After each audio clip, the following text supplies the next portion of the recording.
I mean, if you can grab that meld, grab it. You can. Nobody can see you. I mean, you can see line of sight, but you can't actually see them. That's worrying. Cloak. Oh, they're right there. Well, I mean, we know there's nothing out here. We can see that. So I guess go there? That's affirmative. We've got multiple contacts. Oh, great. Outstanding. So yes, they did in fact spot the Seeker. Oh, line of sight in XCOM. Wow. The events in this video are fictional as the characters have traded with him. Any similarities to anyone living or dead are merely coincidental and have been created at random by XCOM's name generator. Seriously. Hello one and all, Mickey here, Surviving RNG, and welcome back to XCOM EW Long War I Pets. We've got a squad. A squad is kitted out, yes. Not that I really have much to work with right now. There's a lot of people that are out. Primarily the A team. They're all out. I've double dipped a lot of people, and although that sounds bad, I've been doing it for good reason, to save up on as much fatigue time as I can, to take advantage of it. But even so, that leaves, well, I mean, there are a lot of people left, but none of them are that great, if I'm being honest. And also, going through our squad, and looking at all the people that I've turned into officers, I regret a lot. There are a lot of people here that I should not have turned into officers. At the time, the idea was, if a soldier was a midline soldier, as in they weren't an assaulting soldier like a scout or assault, and they didn't hang back like a sniper, so they were at the front lines, and they also had high will, and they had an extra officer perk from their perk tree, then they were a great candidate to be an officer, like Renee and James Watt here. But I've since moved on to only using officers that have souls may live. But as a result, that means Renee, Watt, Carlock, and unfortunately, Van Dorn and Friendly aren't very good officers. Well, I mean, Van Dorn and Friendly are the best officers, but they don't have Smiles May Live, which is a real shame. Now, granted, if either of these guys, for their Master Sergeant +1 perk, if it gets rolled at random to be either Combined Arms or Smiles May Live, I could turn them into a Colonel and have their other perk, when ranking up to Colonel, be the other perk that they didn't get. So if they got Smiles May Live, it can be Combined Arms. If they got Combined Arms, it can be Smiles May Live. But of course, that is 2 out of 167, I think, perks. I can't remember how many of those perks are usable. Like, I don't know, 120, I think. So 1 in 60 chance that it will be one of those 2 perks. So not really great. And speaking of not great, let's go to the mission. We've got 7 hours to do. A swarming in South Africa for 230 bucks in an urban large structure. Now, I'll get to that in a second. So, I guess we should start off this motley crew here. Unholy Wasp with Carapace armor. God, we do not have enough Aegis armor. We really don't. Usually I try to take like 1 Shiv or 1 mech on a mission, but given that Springer is exhausted and Farok, otherwise known as Freddie Mercury, has only got 2 days on fatigue, it's not really worth double dipping him. So we do not have anywhere near enough Aegis armor to go around, although I think I could have sworn I made another Aegis armor. I thought I had, but I guess not. Can you just make it now? Shen, do it. Unlike with weapons, which I don't know why I thought this wasn't the case, weapons have 5 tiers of tech. Armor only have 3. Well, I mean, technically, those tiers have like a half tier, where Aegis can also build like Banshee armor, of which I need to build one of those. Somebody's got to get that I'm Batman perk for using grapple for the first time. But the point is, Aegis armor is actually really good. The only thing better is the Titan armor, and we're not going to get Titan for a long time, so I really should build more. So yes, Wasp, he'll be going with the Carapace armor because we don't have enough Aegis armor to go around. Even though he's only got 5 health, that's a maximum of 10, he could technically be one shot, say for example by a mutant elite. Yeah, that's kind of scary. He's got an alloy cannon, you know, for those close encounters, granted not the close encounters perk, and he's taking a heater. Now this machine pistol is not something I take very often at all, and the reason why I'm taking it is I'm going to try to avoid using the primary weapon as much as possible because he has got collateral damage, and collateral damage can only be used if your primary weapon has ammo, or to be more precise, is full on ammo. If you've got 1 shot missing, you can't use collateral damage, and this is our only cover destruction perk. Anyway, he's also got 1 flashbang grenade, our only one, and our only battle scanner. Next up, Bay, you've kind of fallen from grace from the A team. In the early days, you were one of the best, but nowadays, with jumpy legs and close encounters and lightning reflexes, you're just kind of mid-tier for the A class. But either way, you've got Aegis armor, because as I said, you've got close encounters, and you're our lightning reflexes soldier, even though you've got 9 health, but I need to keep your mobility high. You've got an alloy cannon, laser pistol, you're taking the shredder ammo, even though we have a shredder rocket, but you know, just in case you've got close encounters, you could shredder 2 targets, and you've got 2 alien grenades because, oh Bay, you're always so good with the alien grenades, always. Next up we got Crow, our concealment soldier. Again, going with the Aegis armor because you're a concealment soldier, and with Sprinter that puts your mobility at 15. 15! Wow! You got a Gauze auto rifle, which, I mean, I pray it hits with rapid actions. Your aim is half decent now, it is, and with a scope that's 91, it's not terrible aim. At point blank, it's almost 100 to hit with rapid actions, but as well as the scope, you're taking our only motion tracker, our only 3 charges of it, and you also got heat ammo, which is not bad as well. Although I doubt you're going to catch many mech with with rapid reactions and heat ammo. But either way, moving on, we've got Illustrious going with Aegis armor as well. And have to remember, you've both got low profile, like Bay does, as well as adrenal neurosympathy. You have to make sure that you kill first before anybody else whenever adrenal neurosympathy is not in effect. You're taking the normal Gauze rifle and not the battle rifle, because that's already taken. Standard pistol, one arc thrower. I can't really afford to give you a second one to slow down more, especially seeing as your other item is a scope, giving you 104 aim, which is not bad at all. That is really not bad. And then we got the person who I cannot believe is going to be our carry, Betty Davis, going with Aegis armor because he's got 4 health. Oh god, that's terrifying. The heavy Gauze rifle because you, my friend, have got both light him up and in the zone. Standard pistol and a scope and a laser sight because you've got 69 aim. You are carry with 69 aim and 4 health.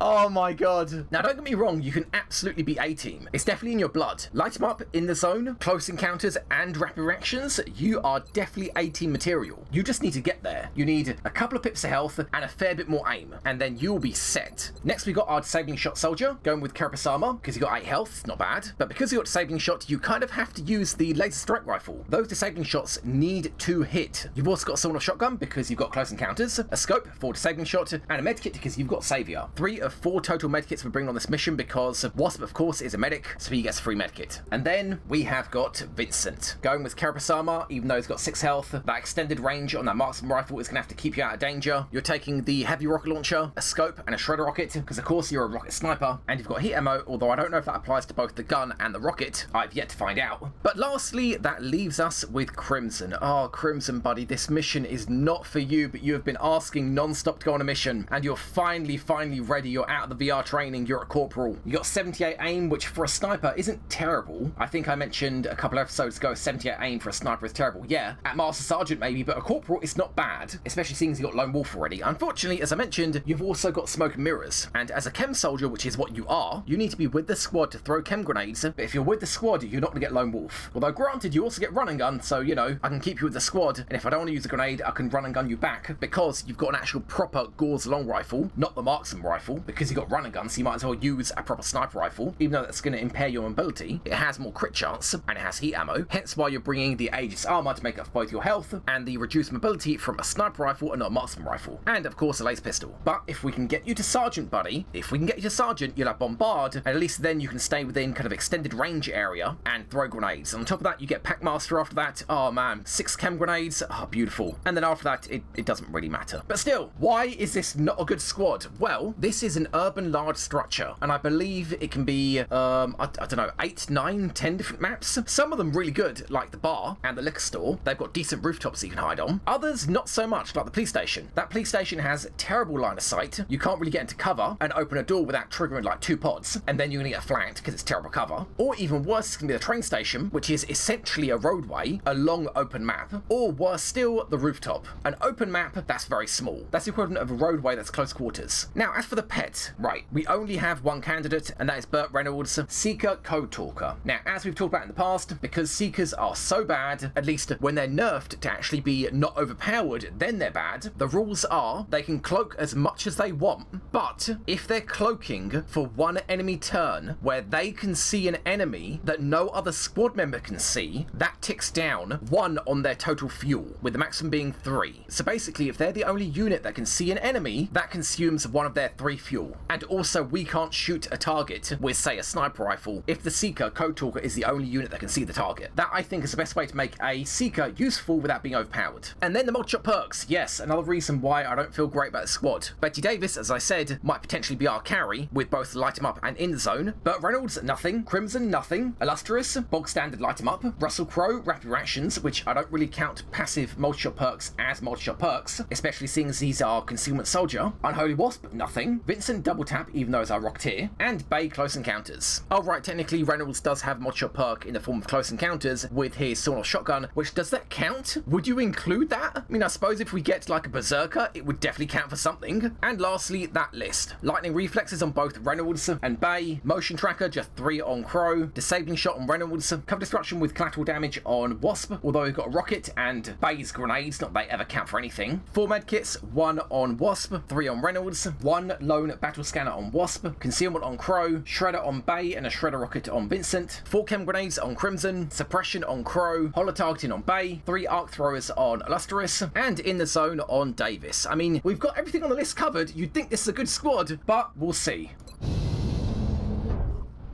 Strike one. Prepare for landing. We're heading to South Africa for this one, and we need to spread panic fast. This is not a good map. This is essentially a close quarters map, which now I don't feel bad about not bringing a sniper.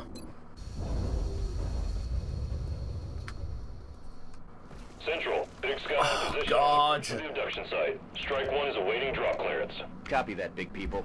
There's no drain pipe this roof, is there? No, otherwise I'd use it all the time. Well, this is absolutely horrible. We're dead center at the front of the map. This is the worst starting location. Well, let me spawn in Code Talker, hand out what cells may live, and be right back. Okay, and we're back.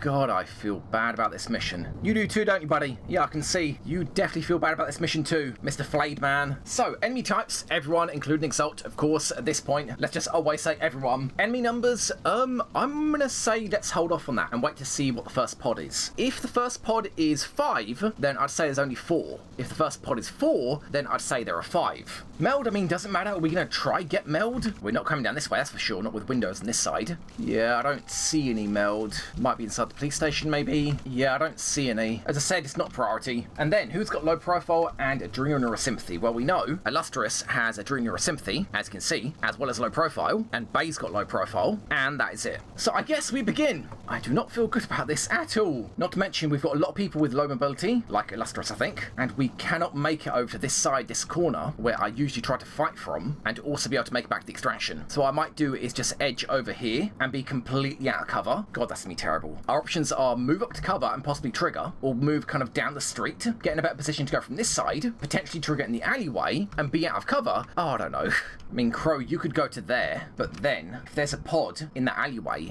and another pod inside the building, you can see both. When one moves past that line, you will trigger both at the same time. Well, you know what? We got motion tracks for a reason.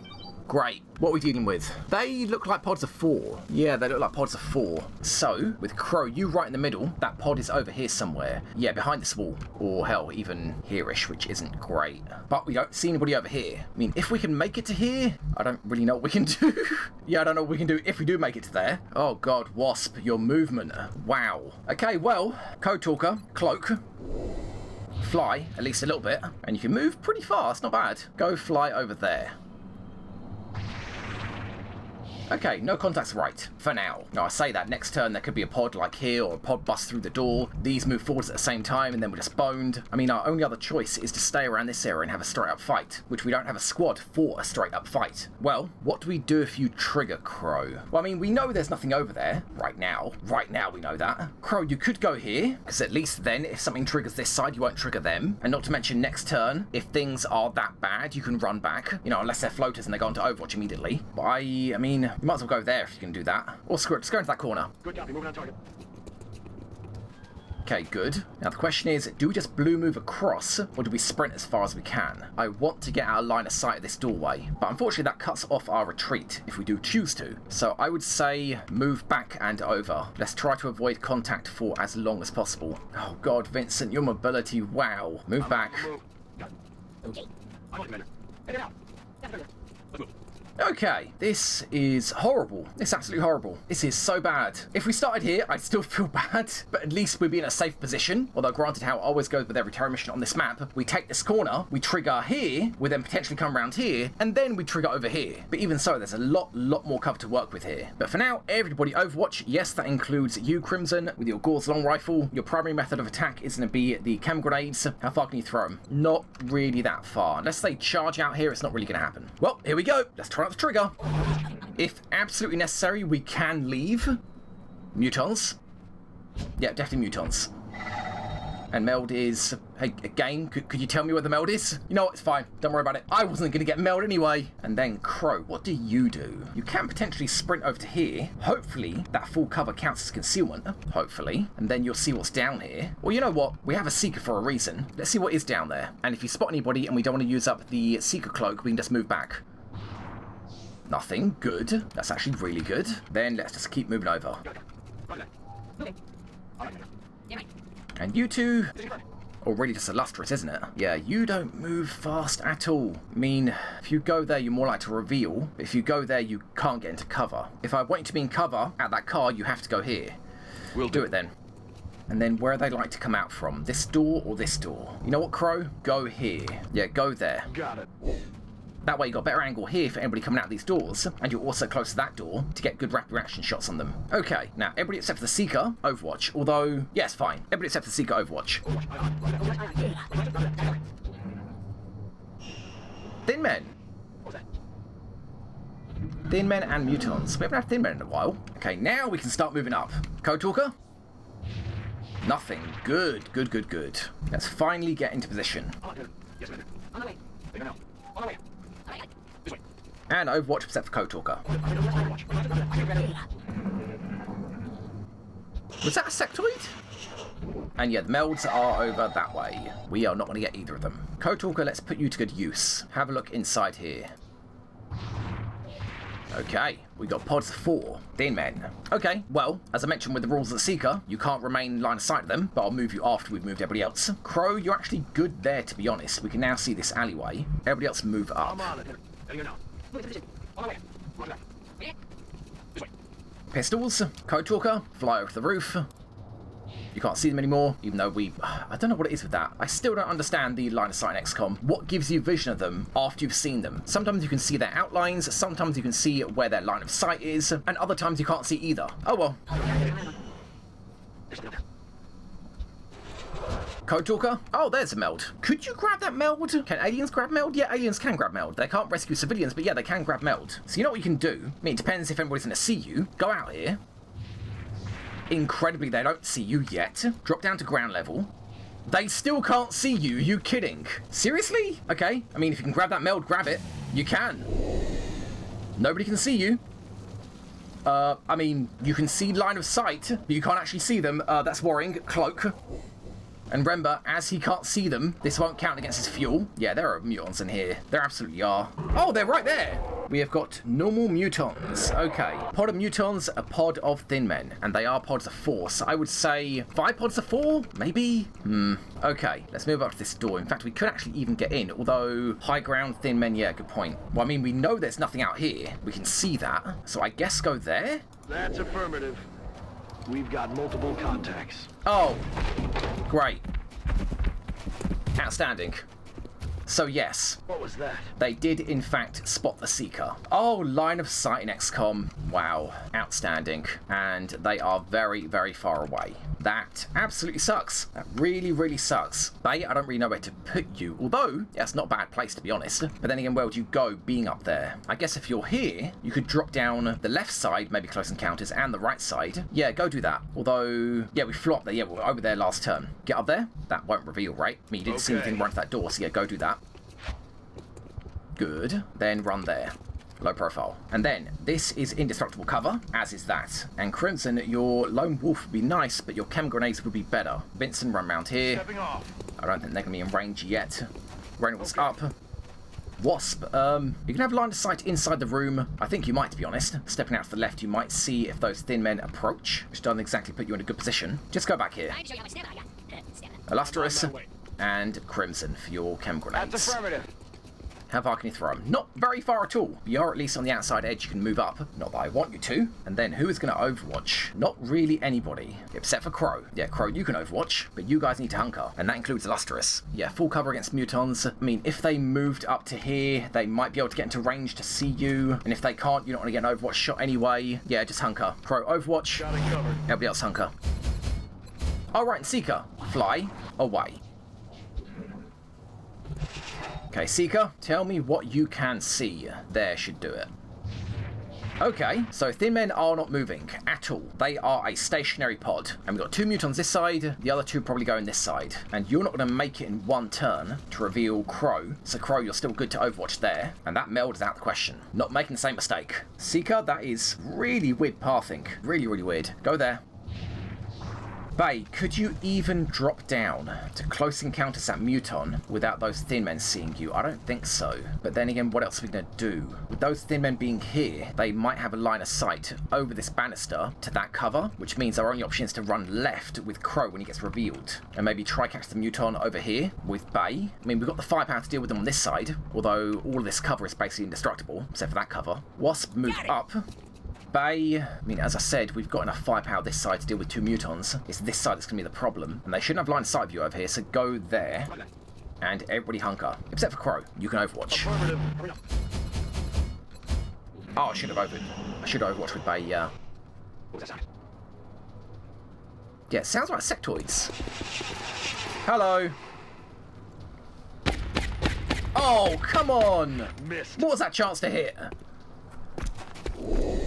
Hi, how you doing? Cover my flank. Do you deserve your flank to be covered? I'm sure I showed on the screen what that chance was to hit, but it must have been high, even with a dash. At that range, it must have been like 70 or 80. But hey, we got light 'em ups. Illustrious, 92. Good.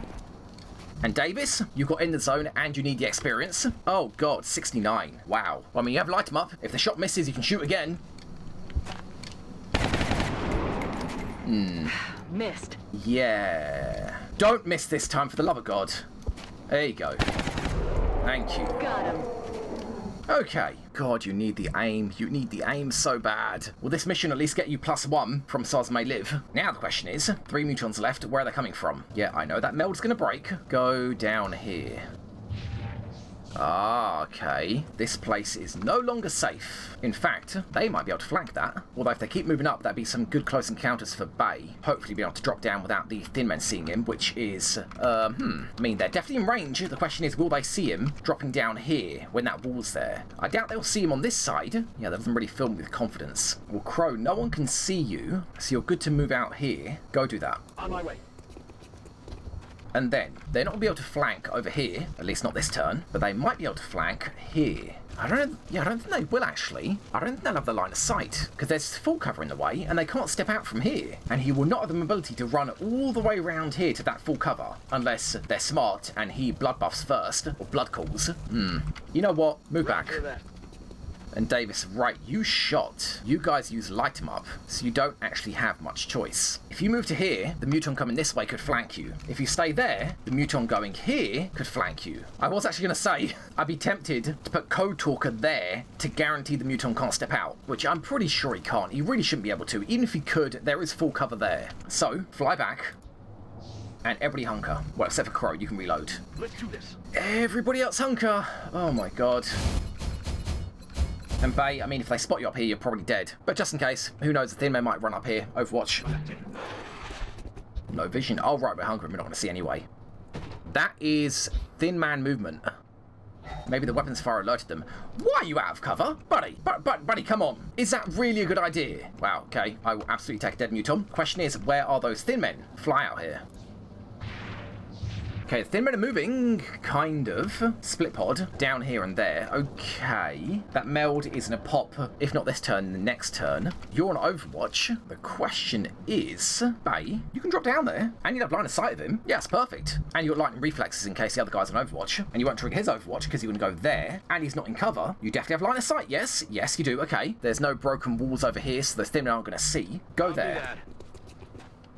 Hello, I have jumpy legs and close encounters, although, I'm kind of worried about that last guy. Where is that last thin man? Should we use another motion tracker? If he's in here, we're in a lot of trouble, and you might be in range to actually go there and flank everyone now, which means we definitely have to reposition, which has me worried because that other muton, yeah, we have to motion track. Where is he? Oop.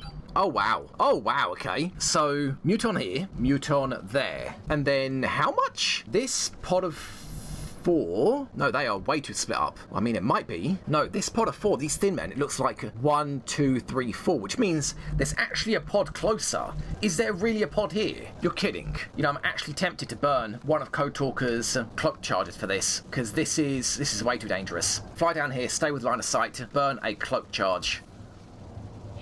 Yeah, I knew it. Thin men and a sectoid, and they are close. Okay, they are really, really close. Well, this is a free shot, and you don't see... Yeah, you don't see the last muton, because those 4 are these guys, those 4 behind are those guys, and motion track has visual range up to here. So whoever you could see from here, they're not in range yet, which we have to take that bet, unfortunately. Bay, close encounters 100. Oh man, juicy, juicy damage. Then Davis, that's an 83, and I kind of need you to hit. I really, really need you to hit. 83? God, the lights. Excellent. Out of the game. And that triggered, oh, it triggers both, you moron. Crap. I mean, what other choice did we have, really? I suppose Crimson could have run and gun all the way back and shot. That was an option. And yeah, going here would get you flanked. Absolutely would. So going there would also get you flanked here. You know, Crimson, buddy, I'm kind of tempted to run you all the way back. But God, then you guys are going to be flanked. Everywhere's going to be flanked. Wasp, you got a shotgun, you could move up. And Hunker, in fact, Crow, you could do the same. I doubt he is going to run. Speaking of which, where is he? Yeah, he's there. I don't know why you can't see him. Guess it counts as full cover. I doubt he's going to run all the way around to like here or something. So yeah, Crow, you could move up and give some room to other people. Go there. Wasp, you got a shotgun, go there. Illustrious, you have jumpy legs. I kind of need you to light them up. Well, either way, this is full cover, which means this should block line of sight to here. Oh, that's actually only one piece of cover. Never mind, go there. And Reynolds, I mean, Crow, you couldn't see anybody here, so yeah, Reynolds, go there. You got close encounters as well, and a shotgun. So that leaves you guys. Get flanked here, or get flanked here. Well, we know you're in range to flank them, so this side isn't an option. And Davis, with you having used in the zone, you need to go here. Heading to that location. Crimson here, On the move. because you can move and shoot. And Lustrous, you can move and shoot, but I don't want you to, so go there. And that's where you're going to hunker. Then Bay, you can jump back up here, so go there. Aye, aye, Commander. Don't trigger, for the love of God. Good. Now we've got to pray that Muton, wherever he is, the one that's unaccounted for, is not going to flank Crimson or Davis. Davis, how do you still have an action? You were on a yellow move. You were here, you shot, it triggered both in the zone and light him up. You were on a yellow move. I'm guessing the game is trying to work out, did it trigger in the zone? Because if it did, you've got full moves. But if it triggered light him up, you don't. So you know what? Yeah, I'm going to take that. You're hunkering. Everybody except for Crow, who is in a steady. Everybody else hunker. And this is one less turn out of 3. Oh, God. They're going to trigger. Yep, there you go. One less turn out of 3 that we're going to have clock charges on Code Talker. Oh, God, don't do it. Don't do it. Come on. Okay. Not ideal. I'm guessing the last Muton's over there. There goes that meld. Okay, so these guys are actually, thankfully, being blocked by line of sight. So these should be easy kills. And that is indestructible cover. That's really annoying. Am I flanking you? Really? Reynolds, are you really flanking him? Use the shotgun. That's a 100. And yeah, he's getting flanked. Okay, you're actually going to finally make use of your close encounters. I think this might be the first time. Or one of the first times, at least. Okay, Code Talker, I don't want you to use any more of your cloak charges. So take a peek in here. I want to find out where that Muton is. Okay, there he is. Don't know where the last Muton is, though. You can't see him. At the end of the turn, you're going to fly up here. But Reynolds, you're in a close encounters him. Let's hope it is a close encounters. It's definitely in close encounters range. Close encounters, please kill. Oh my God, beautiful. Start keeping score. Beautiful. Well, we're not in danger of being flanked anymore, although that Muton is such a juicy shot right now. And they are going to lay on the acid thick next turn. And this cover is indestructible. We can't get rid of it. Bay, you've got... Oh, okay. You don't have Field Medic. I don't know why I thought you did. I think it's got Lightning Reflexes. I always gave you a medkit. Either way, don't get too close. Although I've got to be careful, that thin man could jump up here. Go down there. Heading out. You're in close encounters range. And please don't throw the acid over here. That's going to be kind of unfortunate. 100. Perfect. That's exactly where we're on the acid. Bay can jump up here now. Correct. No, wrong. Very wrong, buddy. That's better, assuming the thin man doesn't go there. But you can't go there without stepping into the acid. Of course you can't. And there's no cover on this side. So that's all you got. Let's hope the thin man doesn't jump over here. Or, I mean, the other thin men could jump up here. They won't have any cover to get to. Oh, that's terrifying. So now what? 2 thin men, 2 Mutons. And that thin man can definitely get to flank of these guys. But thankfully, we can actually use this cover now. But we can't use that cover. Because, yeah, that Muton, oh, I mean, that's going to be a stretch getting to there. That really would be. Wasp, I want you round here to use a collateral damage for when he moves up. But yeah, of course, that is assuming he doesn't get a flank, which he really, really shouldn't.